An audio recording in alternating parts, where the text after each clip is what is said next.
O'Reilly! You've got questions? O'Reilly Auto Parts has answers. Need a pro you can trust? We've got that too. No matter what you need, our professional parts people have the training and expertise to help you do things right. Deep automotive knowledge, just one part that makes O'Reilly stand apart. The professional parts people. O'Reilly Auto Parts.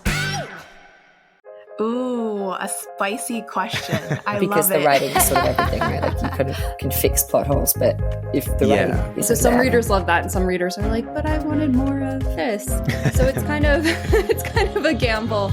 Hello and welcome back to the Right and Wrong podcast. On today's episode, I am joined by international best-selling romance author Karen Swan. Hello. Hi, Jamie. How are you? I'm great, thank you. How are you? Very well, thanks. It's lovely to be here. Yes, so nice to have you. Thanks for coming. Let's jump straight in with you have multiple upcoming releases, but let's talk about the big one, and that being The Lost Lover, which is the third and final novel in your Wild Isle series, out July 18th. Tell us a little bit about this series and this final entry. Yes, so actually, The Lost Lover is the third book in 4 for the series. Oh, okay. So unfortunately for me, I've still got another one to write, which I'm about to start next week, actually. But The Lost Lover is the third book in what we're calling the Wild Isle series. And the Wild Isle is actually an archipelago in the North Atlantic called St Kilda. And it's basically the outermost of the Outer Hebrides. It's about 100 miles off the Scottish mainland.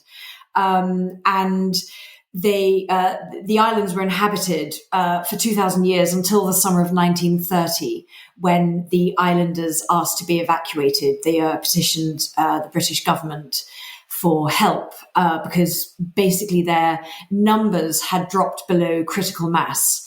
There was only 36 islanders on the island at that point.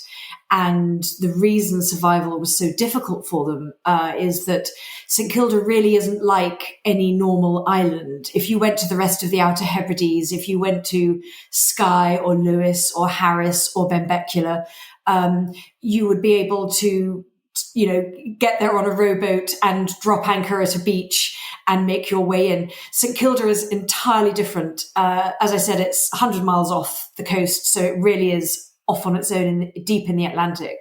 And it's basically surrounded by sea cliffs. It's got the highest sea cliffs in Britain.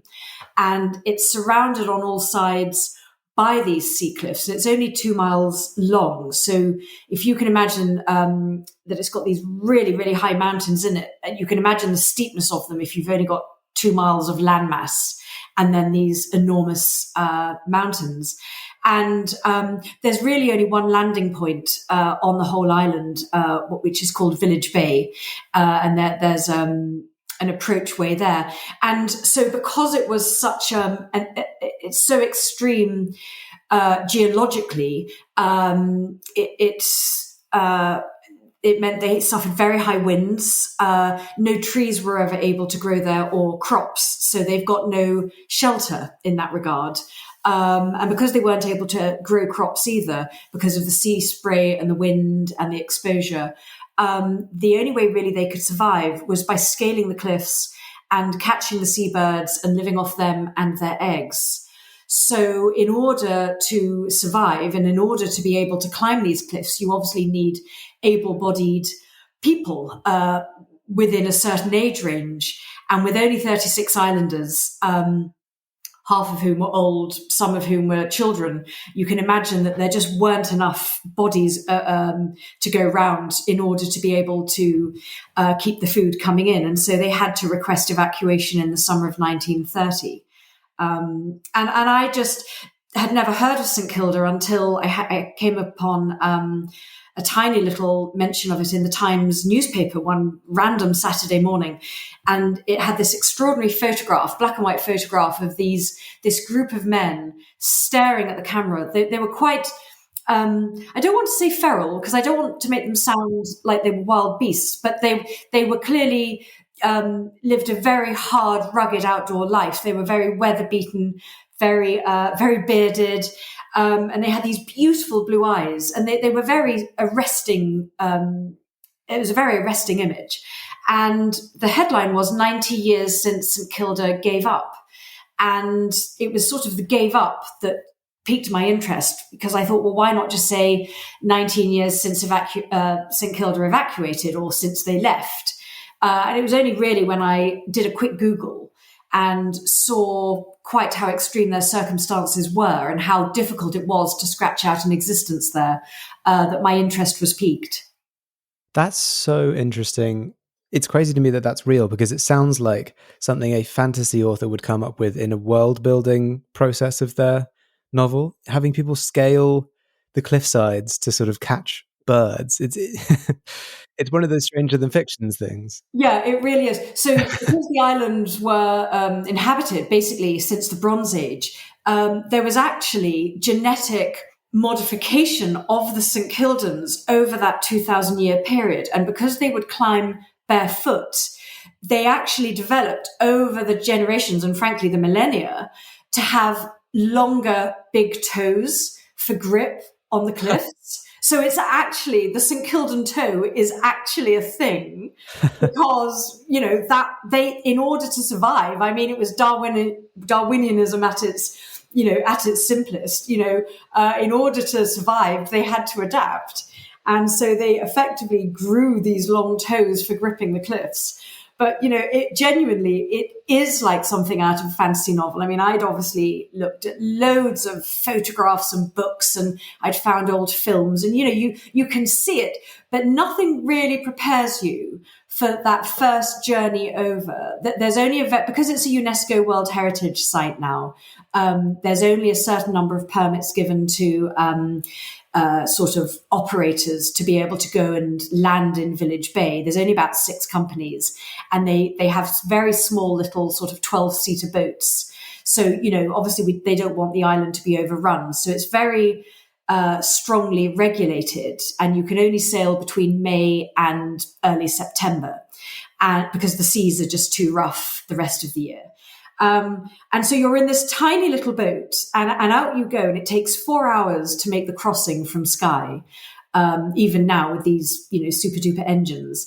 And you're going for 4 hours, and then after about the 3rd hour, you see it come up on the horizon. And of course, there's nothing else to see. Like 360 degrees round, it is just horizon with nothing on it. You're in the middle of the sea, of the ocean, and suddenly this rock appears, and it's sort of like a cathedral that suddenly just rises from the sea. And the only way I can really describe it is to say, like, it's like it's out of the Games of Thrones set. I mean, genuinely, it is gothic, the rocks are black, and then you've got thousands upon thousands of seabirds wheeling in the sky above you. And that is a sound that you just don't hear anywhere else. I mean, that density of seabird life is so extreme that it's sort of an assault of the senses. And you're coming in on this tiny boat on these big waves towards these rocks and all these birds, and it really is extraordinary. Yeah, it sounds amazing. I can see why it grabbed your attention, and you suddenly wanted to set a whole series of books here. Yes, I mean, on the one hand, it's brilliant because it just feels so raw and sort of primal, and it allows a lot of scope dramatically, high passion, secrets, things like that. But on the other hand, I mean, I've basically got 36 islanders in some fields with mountains, and in terms of it makes it very difficult as a writer to create scenes that feel differentiated, to create tension, because I've really got nothing at all to work with other than the relationships between these people and their environment. I don't have any props I can rely on. I can't have them going out to the shops or going somewhere else. There's nowhere else to go. They're all stuck there. So there were definitely times during the writing process when I felt really quite furious with myself for deciding that I could sustain 4 books with 36 islanders on on an island with nothing to do. But it did concentrate the mind, that's for sure. Yeah. And I guess also that you can't bring in a sort of stranger because presumably everyone knows each other. Absolutely. You know, there's only one place to land. There's Village Bay, which is the place to land. And the prevailing wind direction is not southeast. So if there's a southeasterly wind, you can't drop anchor at St Kilda. But luckily, that isn't the prevailing wind direction. But when the wind does change, you then can't land there. And there is a very, very tiny cove on the other side of the island, on the north side, which does give you an approach in that rare circumstance that the wind has flipped round. But yes, so, 99% of landings would have been in Village Bay. So all of the islanders would see any time anyone came into the bay. There's no hiding.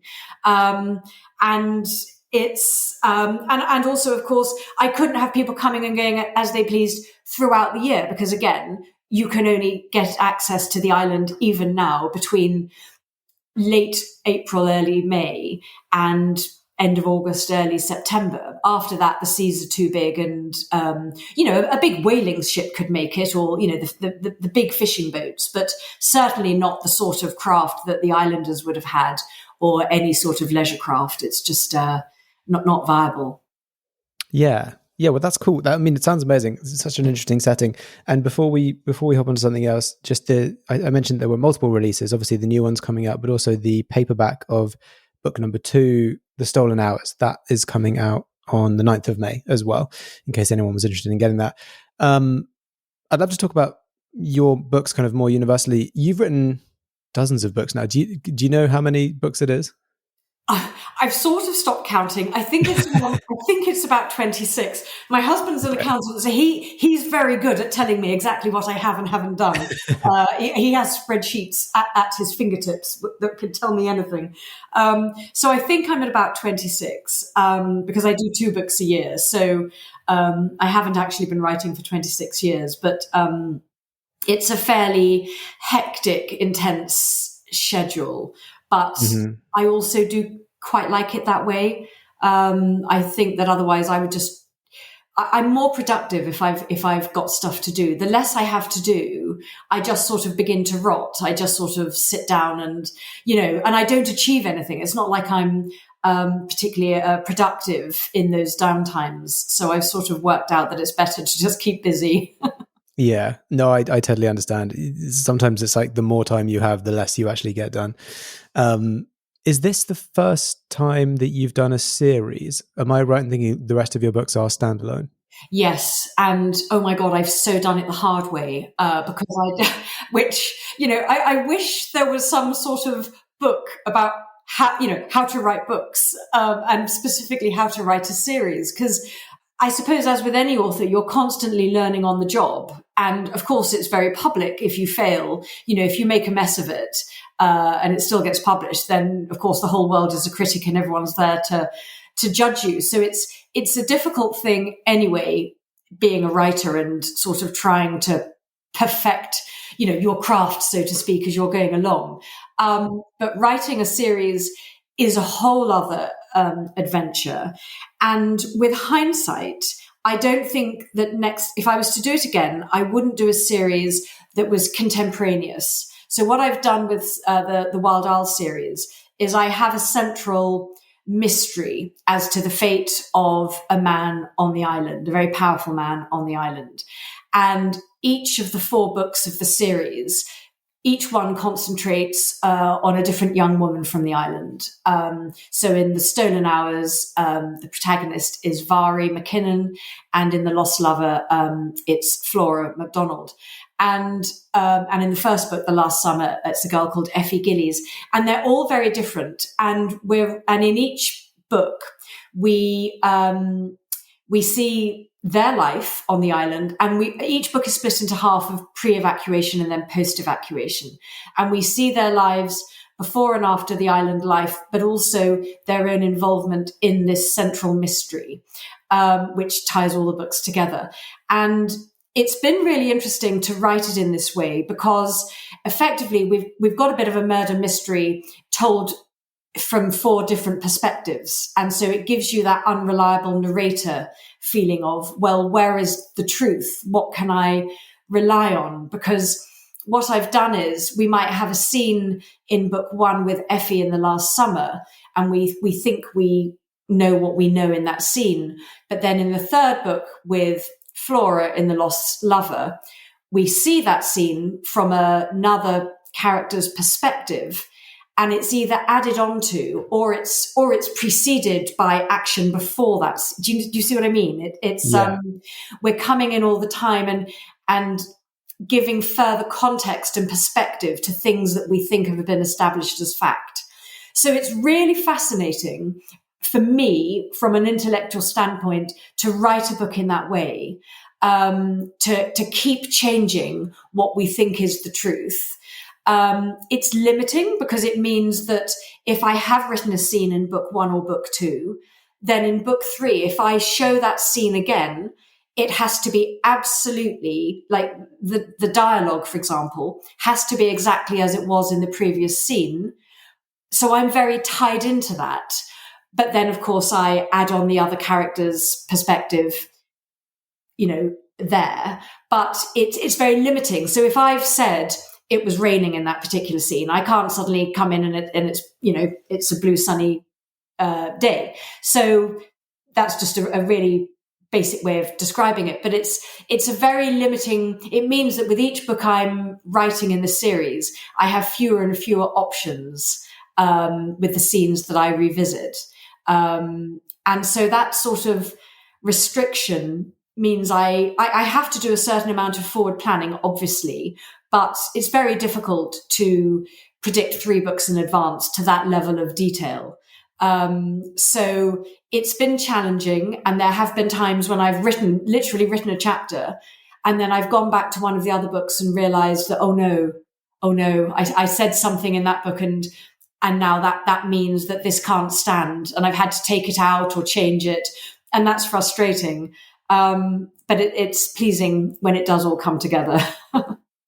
Listening to that, I know how difficult it is just to maintain continuity in a single book. And you'll often go back and read drafts and just think, this thing that I said now completely contradicts the thing that happens later.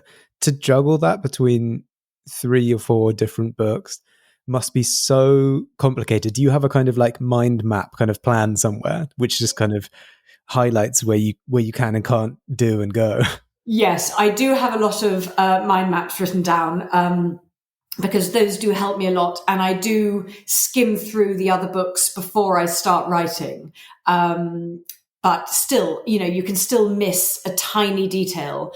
And there's a lot of flipping backwards and forwards, trying to make sure that I'm covering all of the bases. It's definitely the hard way to write a series. And what I should have done was I could have still had the same story over 4 books, but I could have had split narrative throughout all the books and had them running consecutively, rather than having them as standalones, but connected by a central mystery. So I think if I do a series again, I will probably do it in a different way, just because now I've done this way. And hopefully once I finish the 4th book and I hopefully pull it off, I'll be like, okay, I've done that. Now I'll try and do something new. Because that is something I try and do in all my books, because I write so many. I have this real fear of sort of falling into patterns or tropes or just sort of a formula, I suppose.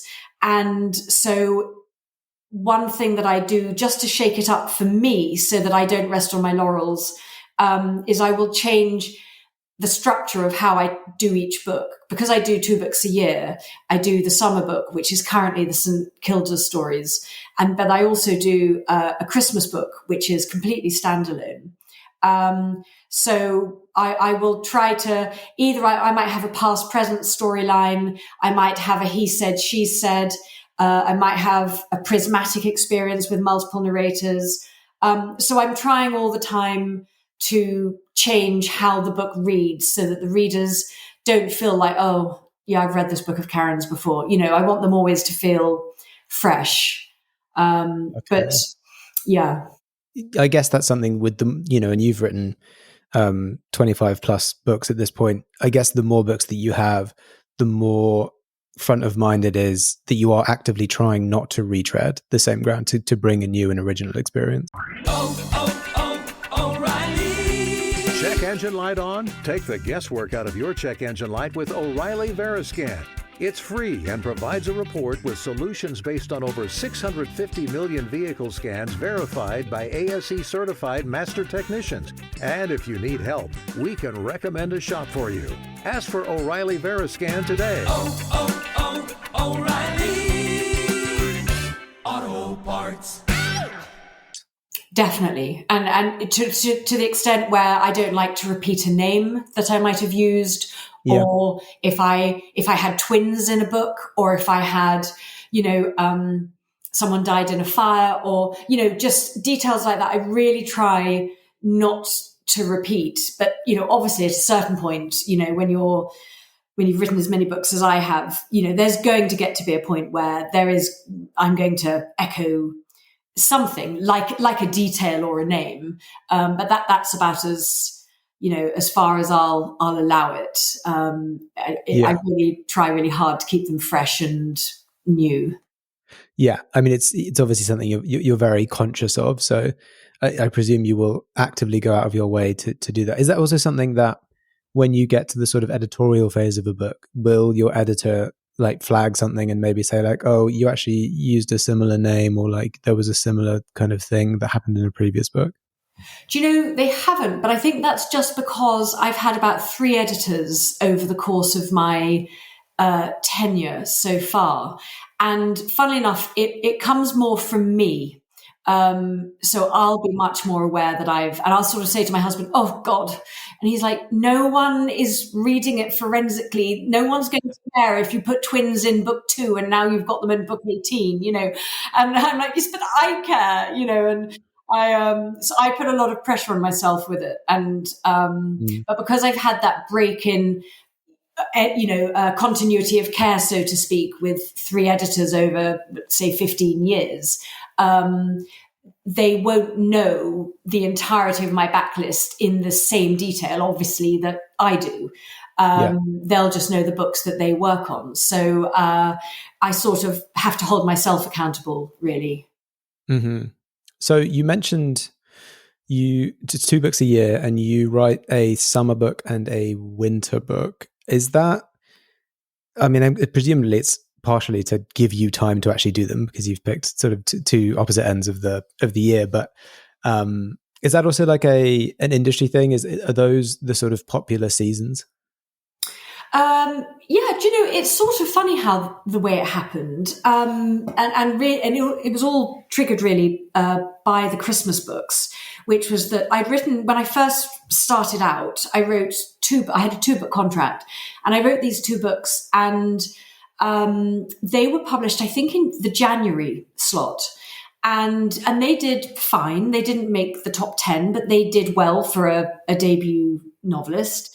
But they weren't, you see, the thing was, I never really thought I was going to become an author. I was a journalist before, and I loved writing, but I was obsessive about reading, but I never thought I would become a fiction writer. And I sort of fell into it by accident. An agent sort of said to me, you must give it a go. So I did, and suddenly went, oh, that makes total sense of my brain. That was so easy for me to do. I've been telling stories in my head my whole life, but I just thought everybody did that. So I'd fallen into writing. And the first 2 books I wrote, I didn't really know the sort of books I wanted to write. I was sort of looking at market trends and what was selling well at the time. And I slightly copied those, but they weren't really the sorts of books I wanted to read. So I'd had this 2-book contract and I was coming up for renewal. And I thought, right, well, I've got to have an idea for a new book. And I came up with this book idea, and my editor immediately saw the potential for it and said, oh my God, yes. And it was a slightly different market to where I'd been before, which was a bit of a punt for me because they'd signed me to be on a certain place on their list. And now I was slightly pivoting off that. But luckily, they loved the idea. And that book became known as Christmas at Tiffany's. And so they moved me from the January slot to the November slot. And it did incredibly well. It went top 10. It did amazingly well internationally. And it was sort of my first experience of a really successful book. And so because of that, I then ended up in the Christmas slot, and I suddenly became known as writing these Christmas books. But actually Christmas at Tiffany's in and of itself isn't really a Christmas book. It starts at New Year's Eve and it ends at the following Christmas, but it's set around the course of a year. But anyway, it was called Christmas at Tiffany's. So I then got put in the Christmas slot, and it was after I wrote Christmas at Tiffany's that I wrote my next book called The Perfect Present. And luckily, I was pretty much finishing that when Christmas at Tiffany's was published, which was good because it meant I didn't have time to panic about the fact that this book had done so well and how was I going to follow it up. So when I handed it in to my editor, she read it and she came back to me and she said, "Oh my God." And basically what had happened was there was a book that had been adapted. It had been bought by Hollywood, and it was going to become this major film with Nicole Kidman and all these major stars in it. And unfortunately for me, the backstory, it wasn't even the backstory, it was just a bit of a twist of my book, was really close to the premise of this book that was being adapted into this film. And the book had only come out in hardback at the time. I hadn't read it. I didn't know anything about it. It was just a really unfortunate fluke. And she said to me, "Look, I know you have not copied this book, but," she said, "because you've been writing this for a year, the other one's only just come out. It's not out in paperback yet, but it's going to be massive because it's gone to Hollywood and it's going to be this huge film." And she said, "You're going to have to change it." And I was like, oh my God. And out of 100,000 word manuscript, I basically had to cut about 70,000 words. Wow. And I had to completely reconfigure my characters. So who had been a villain before was now a hero, and vice versa. And all of this, I had to completely rethink this story, which was a disaster. And I was crying. I couldn't stop crying. And they said to me, "Look, if you want this book to be on the shelves for next Christmas," and bearing in mind, this is coming straight off the back of Christmas at Tiffany's, she said, "if you want this book to be out, you've got to rewrite it in 6 weeks." And I was like, there's no way I can do that. How am I going to do that? It's taken me a year to write this book. Anyway, they gave me 6 weeks and I wrote it in 5. And it was so much better than the first version. And it made me realize how much drifting around I would do and how much dead time I would have. And I just wasn't focused in the same way. I just wasn't as productive. Whereas give me, there's the journalist in me, give me a deadline and I'll turn it around. And so that was how I ended up writing 2 books a year, because I realized that I could actually write very quickly when I was super focused. And so because I had the Christmas slot, and that was obviously, doing incredibly well for me, it sort of meant that if I was going to do 2 a year, it'd then have to be the summer period, in order to make the timings work for editing and getting covers and sell through and all of that. So I sort of ended up with those slots off the back of a disaster. That's fun. It's funny how we end up in the kind of places that we do. Yeah. Obviously, it's we're talking about you're writing a book every 6 months, give or take, and that's where you're kind of thriving. But do you have a strict routine? Is there a day-to-day where you're I start working at this time, I stop working at this time, I do this, that, the other?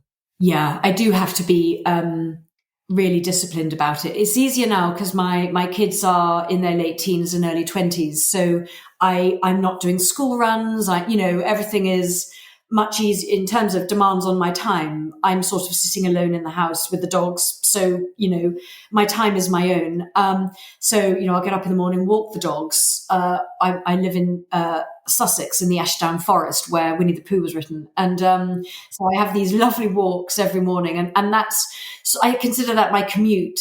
and it just gives me time. My mind just goes on a bit of an amble. And if I am in the process of writing, I'll be thinking about what I'm going to write that day, so that when I sit down, I already know what I'm doing, rather than sit down and stare at the screen blankly.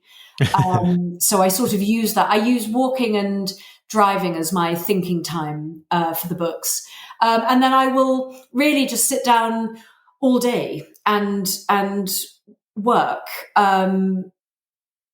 Which, I've actually had to buy a treadmill so that I get up in the day and I walk.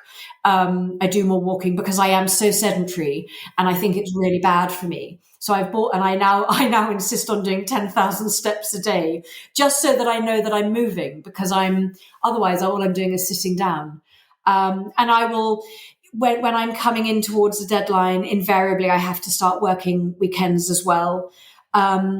With each book, probably I will do about 3 months of thinking and research before I start actually writing.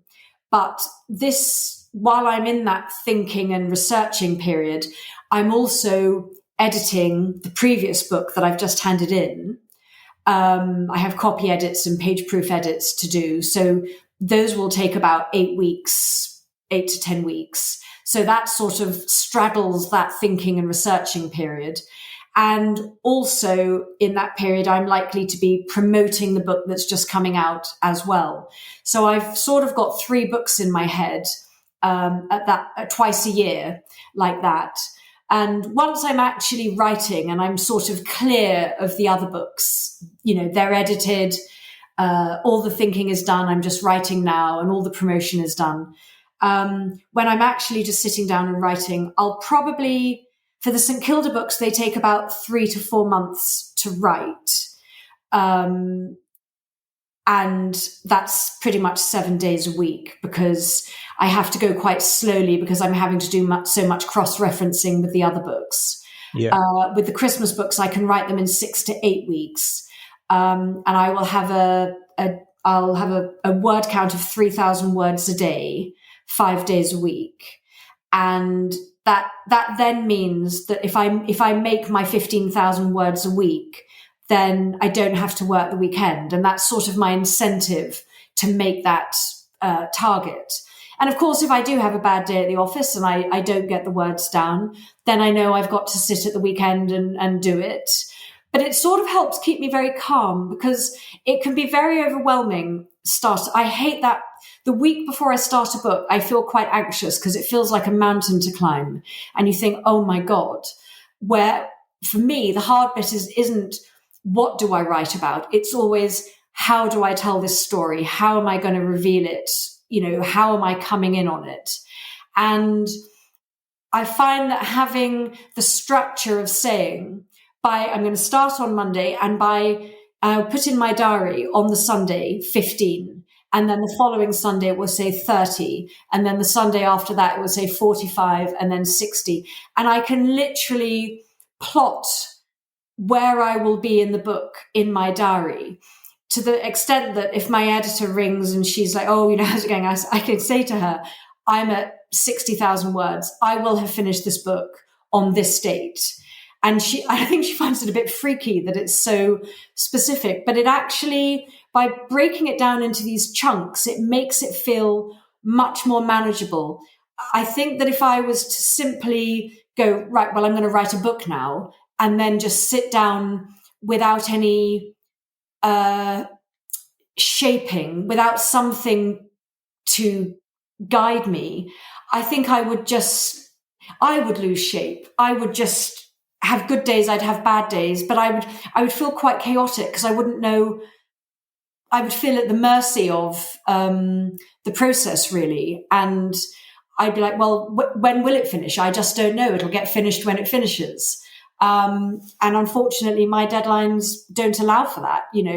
There's a lot of people who cannot do their job unless I do mine.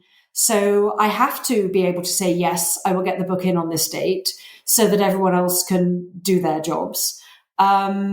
So it's not for everyone. It's a very tough discipline to do 15,000 words a week, every single week for 2 months. But it does allow me to have weekends off, and it does allow me to sort of have a bit of peace of mind, knowing that I'm getting there bit by bit. I think I would just have a breakdown otherwise. Yeah, no, it makes sense. I mean, it's, setting manageable goals for yourself and sort of being like, no, I'm going to get this much done, and then Yes. I'm good, and then I can stop for a bit, and I'll do the same onwards and onwards. No, I think that's great advice, and hopefully anyone listening who's sort of struggling to find a rhythm or a pattern can sort of take at least some part of that, whether it be like the same thing or something slightly different. But that brings us to the half-hour mark ish, which is the desert island question. So, Karen, if you were stranded on a desert island with a single book, which book do you hope that it would be? Well, I mean, so it's a question of would I be allowed a series or just one book? Could you get the series in one large anthology? Do you know, I bet I could. I could. I think I could. So I'm obsessed with Elena Ferrante's My Brilliant Friend, the Neapolitan series. It was such an eye-opener for me, that book, when I read it, because to see it's based around two women's friendship from childhood throughout the course of their lives. They're both very intelligent women. They're growing up in impoverished Naples in Italy in the 1950s and 60s. And it follows them through their lives. And they're both very intelligent women with ambition, but not resources. And their lives diverge. One of them is able to sort of pursue her academic dreams, and the other one isn't. And there's this really fierce, intense rivalry between the two women. And they love each other, but they hate each other as well. And it was so fascinating for me to read a book about two women for whom actually the most important relationship in their lives wasn't their husbands, it wasn't their children, it was this friendship. And it was so nuanced and they were so flawed. But I just thought, my God, I have never seen this written like this before. Women written like this. No one's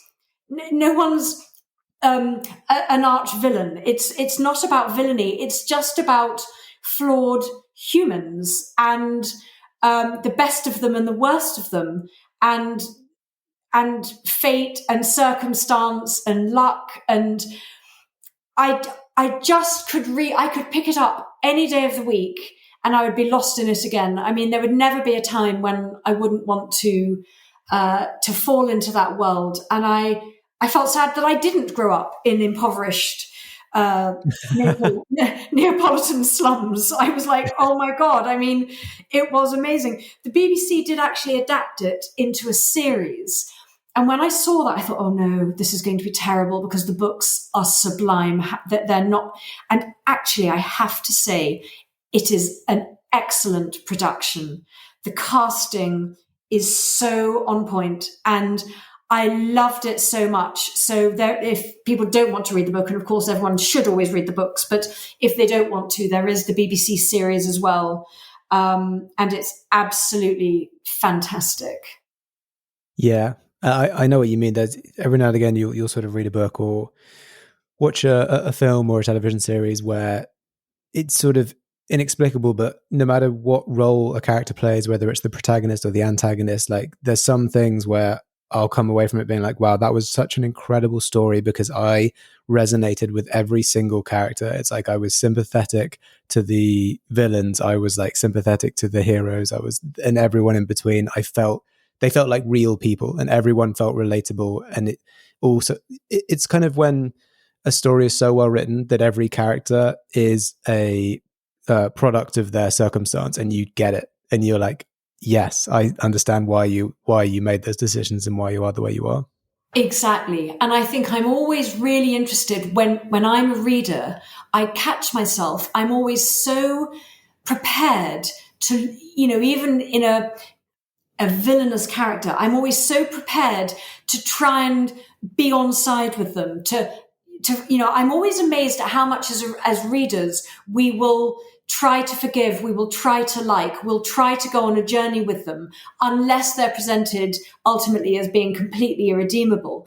And, that's what Elena does so well. She does make them utterly hateful. I mean, some of the things they do are unforgivable. I mean, you cannot say, yes, that was fine. They are very, very flawed, nuanced characters, but that's what just makes them feel like all of us. That's what makes these characters live and breathe. And I think readers are always prepared to go on that journey with you. You don't need, I really buck against, particularly in commercial fiction, there's a real sort of want for the characters to be really likable and really relatable. And that's great. I get that. But my books just always tend to be a little bit darker. I don't particularly feel the need for my protagonists to be hugely likable and sweet. As long as we can understand them, why they are the way they are, I think the reader will go with that and can relate to it. I mean, obviously you don't want them to be completely hateful, but I just think there's room for allowing some of the shadows to come through as well. Yes. Yeah. We're going to keep talking about some of this stuff. I've got some questions about settings and imposter syndrome, but this is the end of the regular episode and into the extended cut exclusive to Patreon subscribers. So anyone listening who hasn't yet joined the Patreon, please do think about it, because it goes a long way towards covering the costs of running this podcast. Well, thank you so much, Karen, for coming on the podcast and telling us all about your writing and your kind of publishing antics and everything that's been going on with you. It's been awesome chatting with you. Oh, thank you so much. This has been great fun. I've really enjoyed it.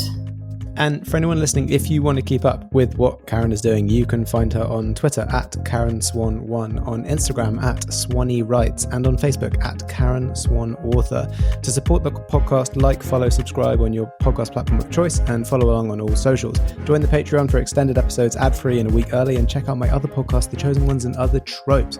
Thanks again to Karen, and thanks to everyone listening. We'll catch you on the next episode. You've got questions? O'Reilly Auto Parts has answers. Need a pro you can trust? We've got that too. No matter what you need, our professional parts people have the training and expertise to help you do things right. Deep automotive knowledge, just one part that makes O'Reilly stand apart. The professional parts people. O'Reilly.